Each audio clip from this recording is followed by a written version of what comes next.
Klaus Schwab, the powerful leader of the World Economic Forum, resigned. Why? More on this edition of International Roundtable. Klaus Schwab, chairman of the World Economic Forum, a very powerful position, shocked many by announcing his resignation. Why? It was an abrupt conclusion to what was perceived as a very powerful and successful reign. The timing is curious. There were allegations of financial improprieties that surfaced. Were they known, or were forces behind the scenes working to take control? For decades, Schwab positioned himself as the figurehead of a new global order, pushing environmental, social, corporate governance, ESG, climate action, and stakeholder capitalism onto the world stage. His exit raises questions. Who was this man behind the curtain? How big was his influence, his inner circle, or even his extravagances? If he was forced out, what can we expect? He has talked about lawsuits. He's not walking away quietly. Did that powerful community see this coming? Did they orchestrate it? He was the builder. Are his successors strong enough to maintain his vision? Maybe the real Great Reset isn't about climate or capitalism. Maybe it's about the fate of the World Economic Forum. Time to meet our panel. Epoch Times business reporter Kevin Stocklin, Silicon Valley entrepreneur and managing partner at Allo Ventures, Allison Nguyen, award-winning international journalist and president of Liberty Sentinel Media, Alex Newman.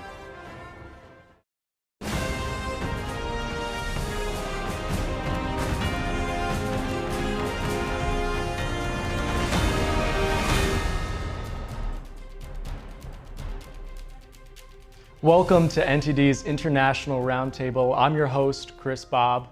Today we're beginning with Klaus Schwab and the World Economic Forum. The recent news on April 21st, Klaus Schwab resigned as chairman of a board that he built. For 55 years, he was at the head.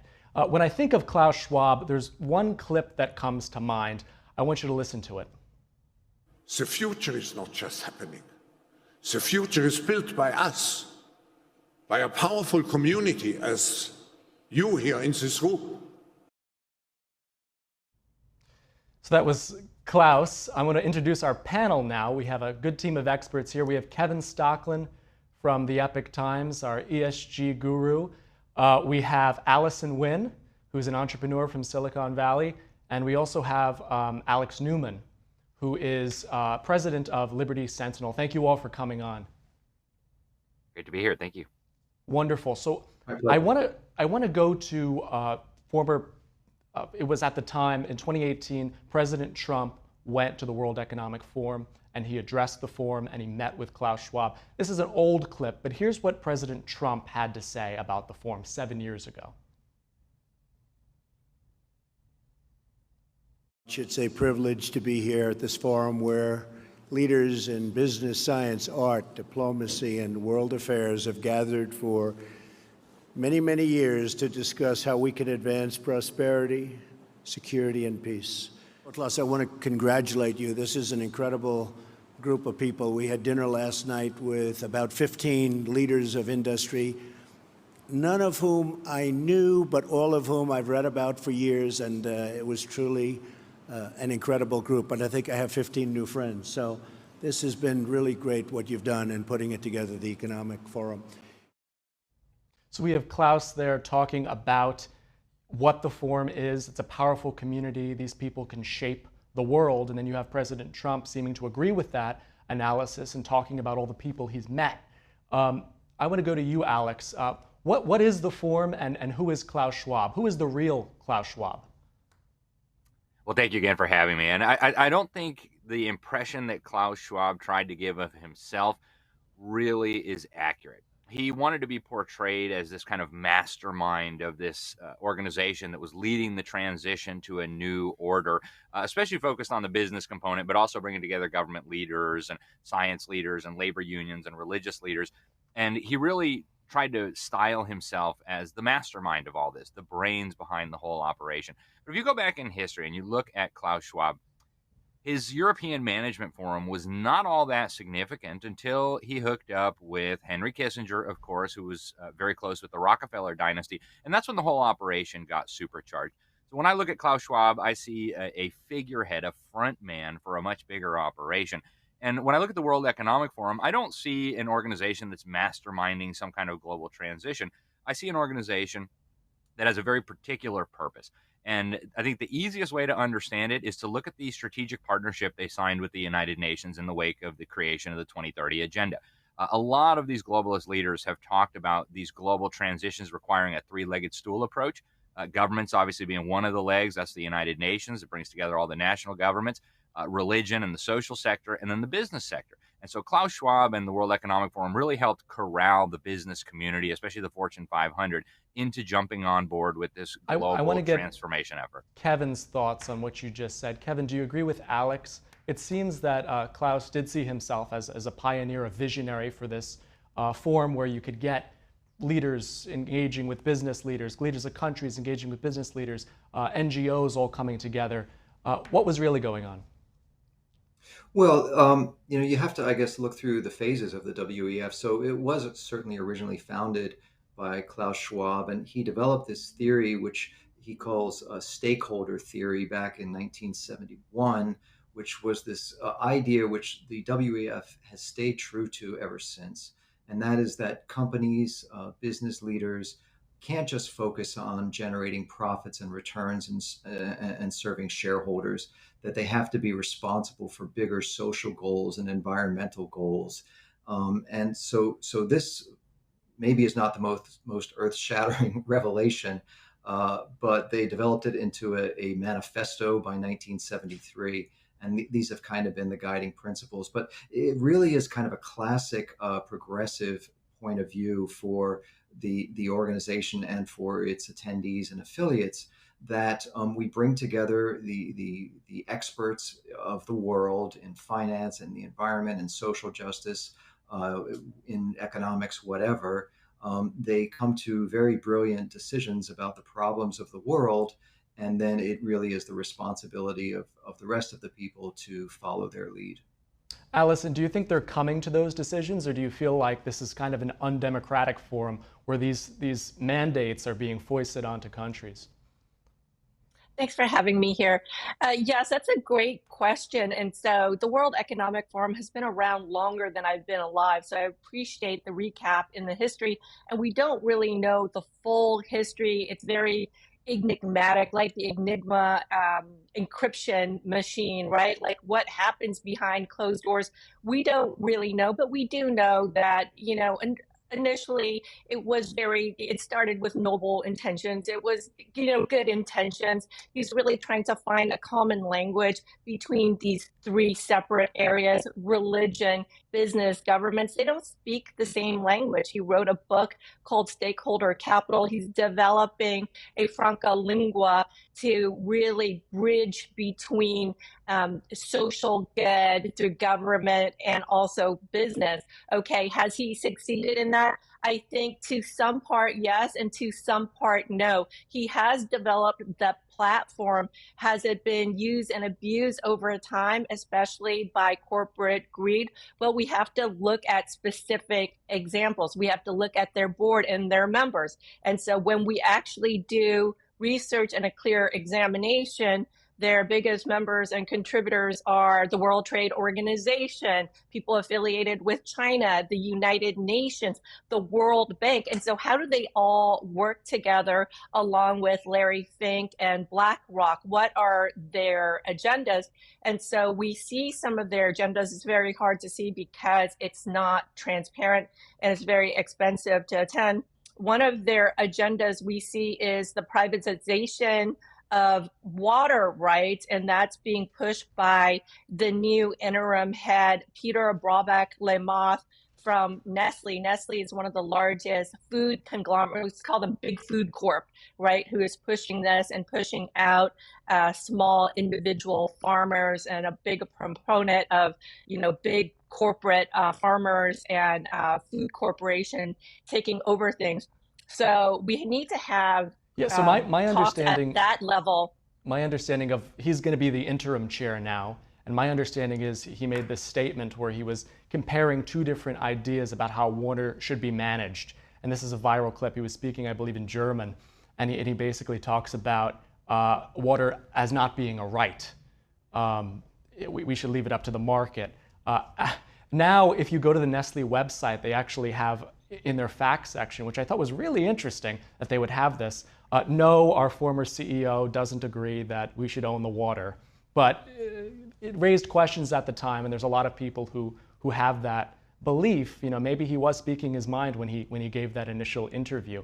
Alex, I want to go to you because you said something very interesting. You were talking about his relationship with Kissinger. I'm trying to figure out how he was in a position to get all these powerful people together. You know, what was the catalyst here? I think the connection with Henry Kissinger is absolutely fundamental to understanding how the World Economic Forum became the powerhouse that it did.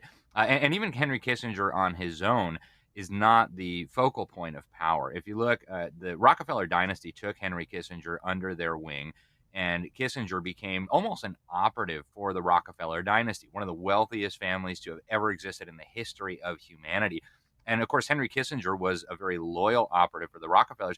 And when he hooked up with Klaus Schwab at Harvard University, I think they saw here a very intelligent young fellow who had good ideas, who already had some of his own clout that he had acquired on his own. And they thought this guy could serve a very useful purpose. He already shares some of our ideas about how the world ought to be run. And so that partnership, you see these kinds of partnerships emerge, especially over the last few generations. And I think that partnership was critical to giving Klaus Schwab the credibility to start bringing in world leaders and business leaders, and it just kind of builds on itself and snowballs. You mentioned that he was a figurehead. I'm wondering if there was like a cabal of powerful people. It sounds crazy, but is there a group of people who basically put him up to this task?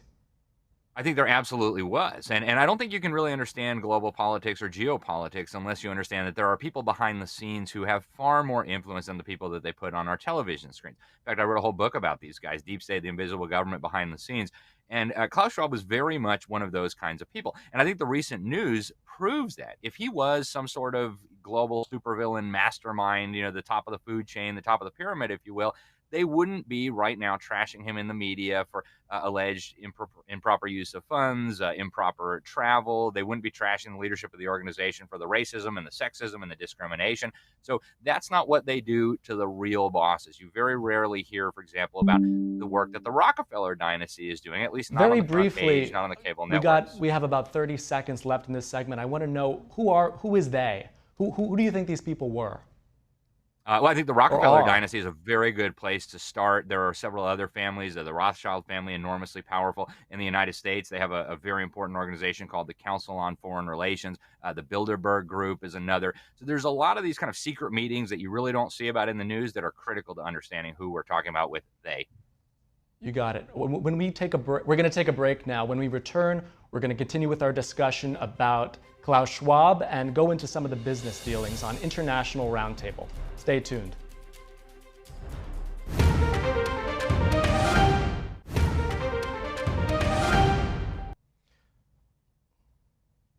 Welcome back to NTD's International Roundtable. I'm your host, Chris Bob. Where we left off, we were talking about Klaus Schwab, the connections that he made, and how he got into such a powerful position. I want to go to Allison now. Allison, why do you think he's resigning now? Well, do you really believe it's interesting. This financial impropriety that's being discussed, or these allegations of racism, or people taking out cash from the ATM, or is there something deeper here that we can't see? I'm not an insider at the World Economic Forum, but we do see that USAID has put in about $70 million into the WEF and its affiliate programming. And what has the US gotten in return? Basically nothing. And because many of the policies that's been pushed since the 70s, 80s, longer than I've been alive, we're basically giving zero interest loans to China. China is then using that money to do the One Belt, One Road in 150 countries and creating like all this soft influence in the world and really taking away a lot of America's juice and influence on the world stage. At the same time, America, we have to take out loans. We're $1 trillion in debt and we pay market rate for these loans. Look, if I was allowed to take out zero interest loans from Chase Manhattan Bank, I would own all of San Francisco. So there are these backdoor dealings that we're just kind of like catching up about. And did it happen? at the World Economic Forum, it certainly facilitated it. If you look at their board, right, the World Trade Organization is the one that designates China as a developing country, even though they have 80% we have of a the clip. wealth of America. We have a clip which is perfect for what you're discussing right now. I think the World Economic Forum has given a very strong platform to China in front of all these national and business leaders. Let's take a look at a discussion that took place there very recently.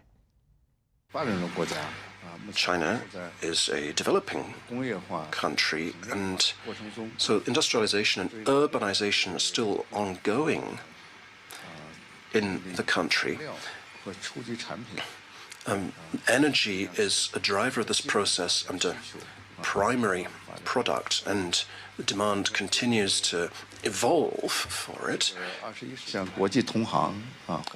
First of all, we have been learning from our peers at the international level, and we are trying hard to comply with the international standard, to respect local laws and regulations, to compete in a fair, transparent manner. For example, in Africa, in Middle East, we pay much more attention to our social responsibility of the company, of enterprise. We pay much attention to religion and culture and livelihoods. We have been donating, investing for some small but nice projects. We try to melt in with the local population to garner their support. So that was the president of the China National Petroleum Corporation talking about China's concern for religions at the World Economic Forum. Kevin, right now we know that there are some strategic partners which are responsible for funding the World Economic Forum. Companies, basically you throw a dart at any of the major companies in this country and around the world and it'll be one of them. And that includes Morgan Stanley, the Bill and Melinda Gates Foundation, BlackRock, like Allison mentioned, but also Huawei. What is the Chinese influence in the World Economic Forum? Well, China obviously has a very strong interest in globalization in the sense that they have certainly become the manufacturing powerhouse and supplier of the world. And a lot of the policies that have been pushed by the World Economic Forum have certainly benefited China. The first one that comes to mind is the so-called movement for clean energy.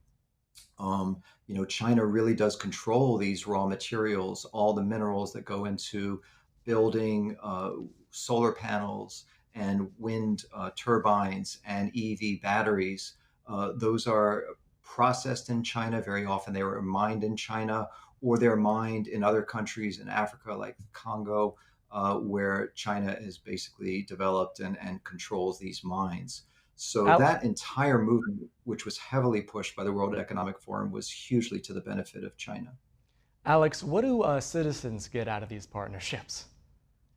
Less freedom and less money and less prosperity and less jobs is the short answer. You cannot understand the World Economic Forum without understanding its strategic relationship with the CCP.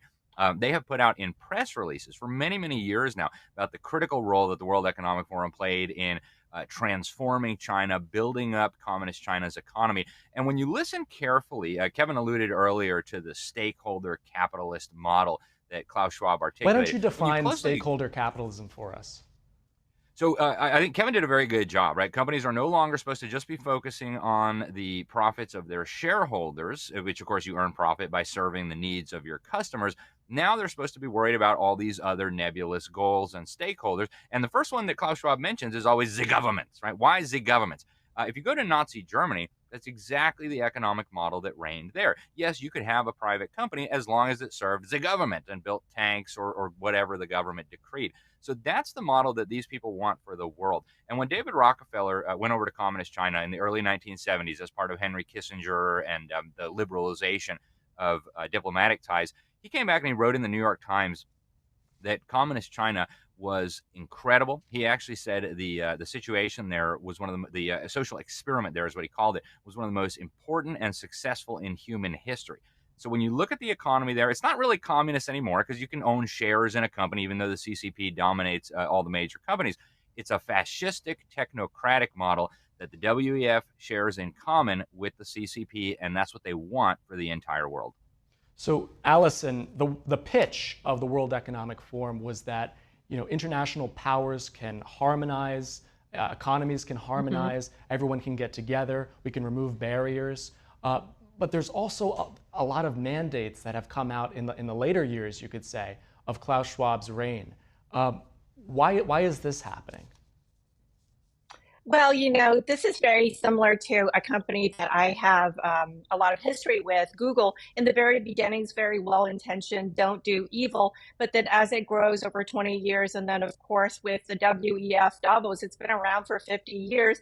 It's kind of like grown, originally one intention, and then you have all these stakeholders who are globalists, and then you have to meet their needs, right? Well, we're supposed to meet the needs of society, but these companies, well, they want to be vertically integrated. They want to have monopolies. They want to have a moat. And so that's basically what these ESG mandates are for sustainability, for diversity and equality. It just requires so many check boxes that a small, medium-sized business can't really compete. And so it's really nothing more kind of like a CCP. It seems like they only want companies that are these multinationals that are like, the leaders are like kings, where they have no competition, they're just taking over, and small and medium-sized businesses don't even get a seat at the table, probably because they're not invited. It costs $700,000 to just. Yes. It costs $700,000 to just to get a ticket, and it's to get more tickets. And it's private registration. It's not open registration. You can't just apply to attend. And even if you have an invitation, you have to pay $750,000. So there is. It How already much do you told think you who of that they money are. went to Klaus Schwab personally? For me, I don't know, but we do know that they have a pretty extravagant lifestyle, even though he fashions himself as a professor. He is a brilliant linguist with what he talks about with stakeholder capital, save the planet. Many of these movements came from the World Economic Forum, right? And so he's good with the marketing and the virtual signaling. But it seems like he's living what are another the end life results here. for us? Yeah. Alex. We're starting the investigation. Alex, we are starting the investigation. The World Economic Forum itself is looking in on him. Do you think he was taking this money for himself? We have these allegations out there, but can you shed any light on this? Yeah, I think when you get to the level of the uber elites, and Klaus Schwab was certainly among them, they have enormous resources at their disposal. And as long as they faithfully serve the agenda, nobody usually questions them, right? And we've seen that so frequently in our country, even in the last few years, the kind of double standard that we have when it comes to law enforcement. I think my impression of these charges and allegations, this is a warning to Schwab. Look, it's time for you to move on. You served your purpose well. Just drop it. Let us continue this. You go on your separate ways, and everything will be fine. I think it's helpful. I'm not comparing it to a mafia, but I think it's helpful to think of it in terms of a mafia. When it's time to remove the leader, you let them know, look, you come back, you cause problems, it's going to be a big problem for you. You go off and you enjoy your retirement, everything's going to go well. And that, I think, just adds further evidence to my thesis here that Klaus Schwab is not some sort of global mastermind. He's serving a much bigger global agenda. Yeah, he might find the horse in the bed. We're going to take a break now. When we come back, we're going to continue with our discussion about Klaus Schwab. We're going to look at the cracks in the system. This is International Roundtable. Stay tuned.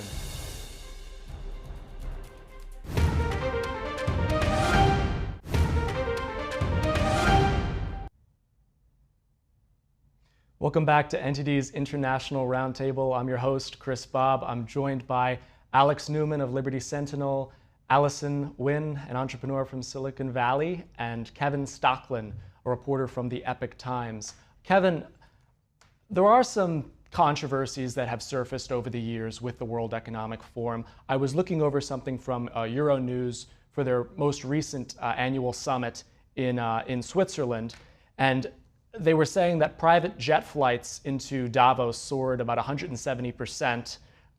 They saw thousands of additional flight movements around where the forum was holding their meeting. This is an organization which is all about ESG and climate. What's going on here? Why are they living this double standard? Right. hypocrisy has always been an issue for the WEF and for its members. How can you talk about personal responsibility and sustainability and saving the planet and all these things when you are flying around in private jets and have who knows how many houses, et cetera, et cetera. So that's always been a challenge for the organization when they take up these moral causes. Yeah, quite a significant one. And I wanna go to a clip here. They're telling people one thing, and they're doing something totally different. That's demonstrated by the private jet flights. We see that, but there's something a little bit more sinister that came to light. Let's go to a clip from Klaus Schwab, a very interesting one. We meet for the 20th. I hope I will have the pleasure still to be invited for the meeting. When we meet for the 20th Governance Summit, you will use the app like Uber, but not anymore to call some driver, but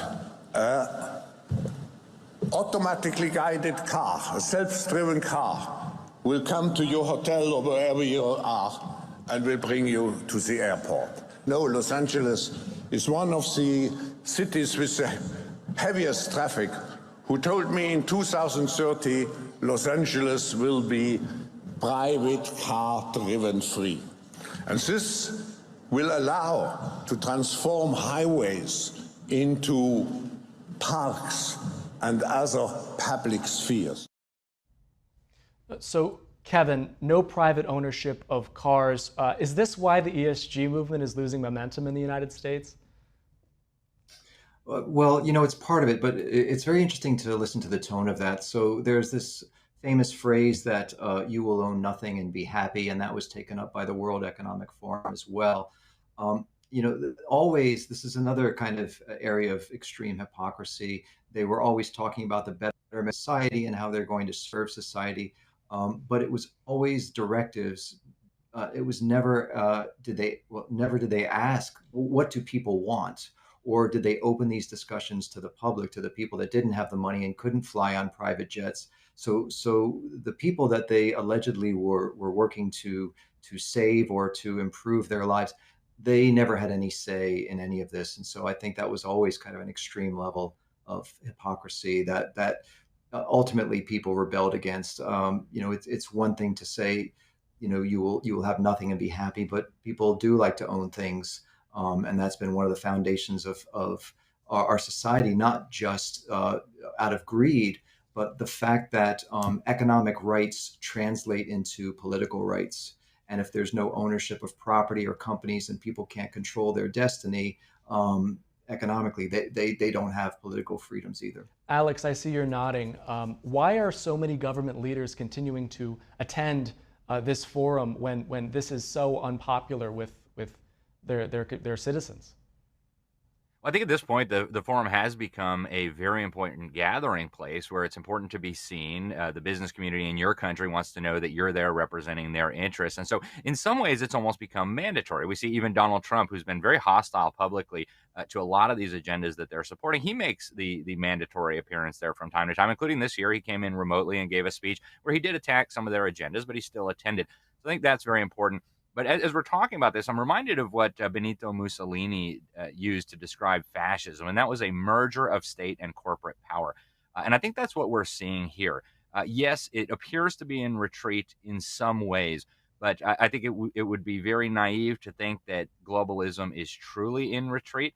If you look at Klaus Schwab's book on COVID-19 and the Great Reset, he addresses the fact that some of these agendas are becoming very unpopular, including what he describes as globalization. And so then he goes ahead and proposes what he says is an in-between solution, which he argues is regionalization. So if you look at what's happening geopolitically right now, you see exactly what Klaus Schwab and Henry Kissinger before him had called for when people get frustrated enough with these agendas, and I think we'll see more of that.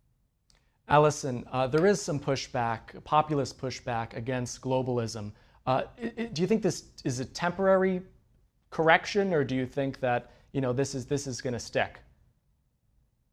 I think it will stick. People have been fed up with this neoliberalism, elite for the last 40, 50 years, being pushed by Davos, World Economic Forum, the WTO, the World Bank, I think this generation, they're much more aware of what's going on with social media, the spread of information, and they can put things together. And then we see that all around the world, not just in the United States with the election and the re-election of Donald J. Trump, but we see that with Brexit, for example. They just had enough of the European Union, and so the UK Brexited the EU. We also see that with the rise of other populist leaders, conservative leaders, whether they be in Germany or the wonderful new prime minister in Italy, also Marie Le Pen in France. So I do believe it's here to stay. You see MAGA being the grassroots version of that in America, and it's not a temporary thing. It's really, they're talking about that it might actually affect elections for the next 40, 50 years.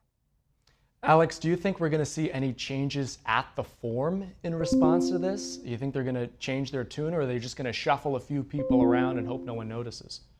I think the latter is probably closer to what we'll see. Last year they spent a lot of time talking about restoring trust. And so they recognize, just as much as everybody on this panel does, that people don't believe them anymore. People don't like them. People are fed up with these kinds of nefarious ideologies, whether it be the ESG or the globalism or the DEI or the climate change stuff. And of course, they see the hypocrisy. And so I think what we're going to see now in the wake of Klaus Schwab's ouster is an incredible PR campaign, a marketing campaign to try to rebrand some of this stuff, channel some of the opposition either into something that's harmless or something that might even conversely help move this agenda along. So I don't think they're going away. I think we're just looking really at a rebranding and a new marketing strategy, and I hope people will be on guard for that. Kevin, what do you think harmless means? What do you think they could do? What can the WEF do? Yeah, how can they reposition now? Well, so this is going to be very interesting. The goals that they've taken up, whether it's climate, whether it's gender and race equity or economic equity, none of these have proven to be effective policies. Europe is seeing their energy bills go through the roof. They are seeing companies move out of Germany, relocating to China because they can't afford to pay their electric bills. The first sign of trouble for the WEF really was Brexit in 2016. And as Alex pointed out, they started talking about restoring trust in 2024. But even before that, in 23, they were talking about a fractured world, which is effectively them recognizing that there was dissent. So we are now seeing governments in Italy, Sweden move to the right. Certainly the United States electing Donald Trump was a reaction against all of those things. And we didn't hear a lot of talk at this year's WEF about DEI or about the climate. They wanted to focus on a more innocuous. You didn't hear that from Larry Fink either in his annual letter. It seems like some key players are also just remaining silent right now. Yeah, and we are seeing world leaders attend, but let's see the change in tone. So, for example, last year Javier Milei spoke there, right? His message, I quote, "Do not surrender to the advance of the state. The state is not the solution. Do not be intimidated by the political elite or the parasites who live off the state." So he is speaking directly to the people gathered in that room in a very critical way. And so I think the tone has shifted dramatically. How the WEF goes forward at this point, I'm sure they will continue in some form. But the agenda that they've taken on, I think, is going to have to shift dramatically. I don't think that's something that they can continue to cling to.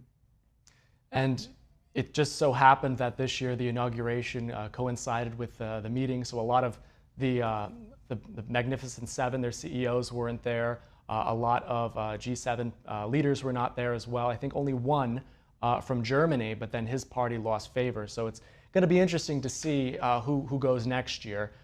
We're going to take a break here, but when we return, we're going to talk about that theme of trust for the World Economic Forum. This is International Roundtable. Stay tuned.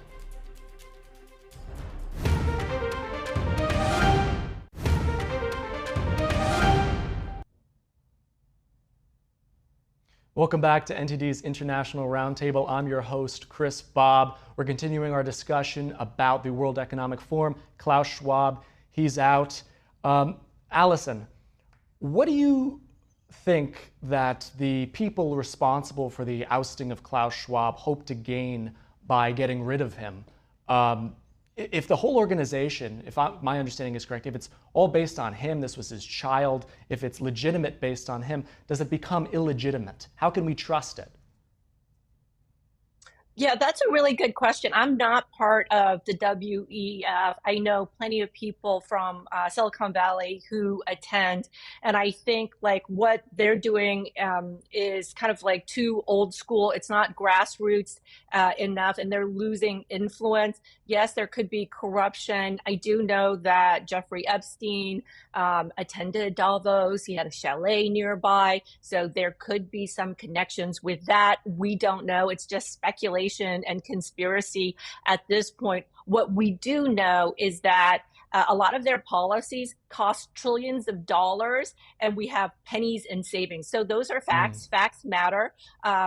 They have a lot of good virtue signaling, save the people, save the planet, but then we actually starve the people with their policies. And we can talk specifically on their policies that create a moat and limit the economic activity of small, medium-sized businesses. Yes. And so we create these large monopolies, whether it's big tech, big pharma, big food corporation, right? So those are like the specific examples and facts that we can point to. Other than that, I don't have they haven't released the Epstein files. They may, he could be named. I see Alex nodding, would not though. be surprised. Alex might have some more information. What do you think? Well, I think what we're witnessing here is actually very similar to the old Marxist strategy of 2 steps forward, 1 step back. When the pushback and the public opposition becomes so fierce that the move forward can no longer be sustained, they take 1 step back. They say, sorry, we hear you. Look, we'll have Trump and Milei come speak, and they'll be able to badmouth us a little bit. And they take 1 step back, not 2 steps back. So they're still ahead of the game. And one parallel that comes to mind as we're looking at this, and this might sound strange to people, but it was actually the de-Stalinization in the Soviet Union.